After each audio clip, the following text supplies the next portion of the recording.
रमेश बिधूरी जी बताएं, बतौर सांसद उन्होंने 10 साल दिल्ली के लिए क्या क्या काम किए। उनकी पार्टी में बहुत चाहने वाले हैं हमें अंदर से बताते रहते हैं कि उनकी पार्टी में क्या चल रहा है। और सांसदों के घरों से 20-20, 30-30, 40-40 नए वोट बनाने की एप्लीकेशन दिसंबर के और जनवरी के महीने में फाइल की गई है। जनता के सामने ये भी धीरे धीरे निकल के आ रहा है इस दिल्ली चुनाव के अंदर कि ये चुनाव नहीं लड़ते, ये लोग केवल और केवल बेईमानी करते हैं। दिल्ली चुनाव लगभग नजदीक आ गए हैं और चुनाव में सब लोग जानना चाहते हैं भाई किस पार्टी का कौन सीएम उम्मीदवार है।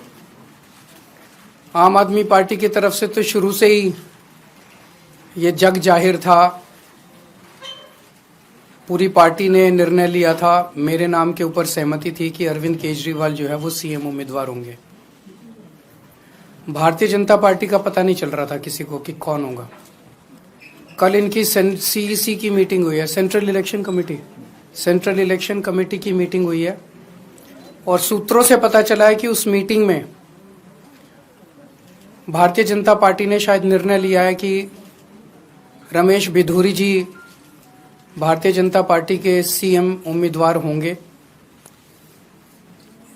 ऐसा बताया जा रहा है सूत्रों के मुताबिक कि 1-2 दिन में औपचारिक रूप से रमेश बिधूरी जी के नाम का ऐलान कर दिया जाएगा। मैं तहे दिल से रमेश बिधूरी जी को बधाई देना चाहता हूं भारतीय जनता पार्टी के सीएम उम्मीदवार बनने के लिए। मैं दिल्ली की जनता की ओर से मांग करता हूं कि रमेश बिधूरी जी बताएं कि उन्होंने 10 साल सांसद के तौर पे बतौर सांसद उन्होंने 10 साल दिल्ली के लिए क्या क्या काम किए। वो दिल्ली की जनता को बताएं कि उनका विजन क्या है दिल्ली को लेके, वो दिल्ली में और क्या क्या काम करेंगे। अगर उनको दिल्ली के लोगों के लिए उनका विजन क्या है वो ये साफ साफ बताएं दिल्ली के लोगों को। और जब उनका औपचारिक रूप से ऐलान हो जाएगा तो जनतंत्र को सुदृढ़ करने के लिए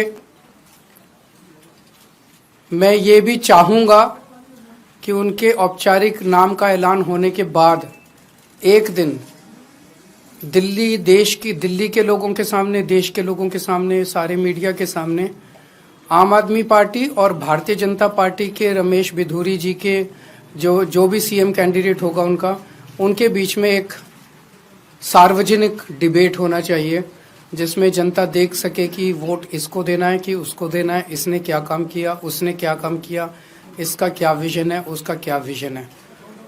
तो हम इंतज़ार करेंगे 1-2 दिन में शायद रमेश बिधूरी जी का औपचारिक ऐलान हो जाएगा, उसके बाद फिर हम आगे देखते हैं क्या होता है।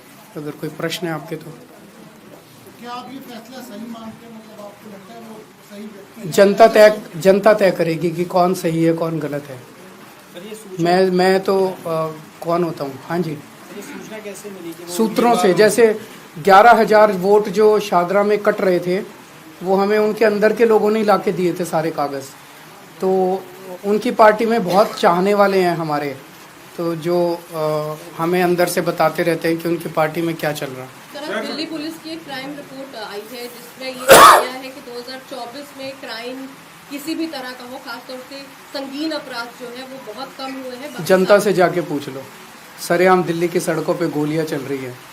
तो रिपोर्ट तो ये कुछ भी लिखवा रहे थे, ये बंद एसी कमरे में बैठ के कोई भी रिपोर्ट लिखवा लो।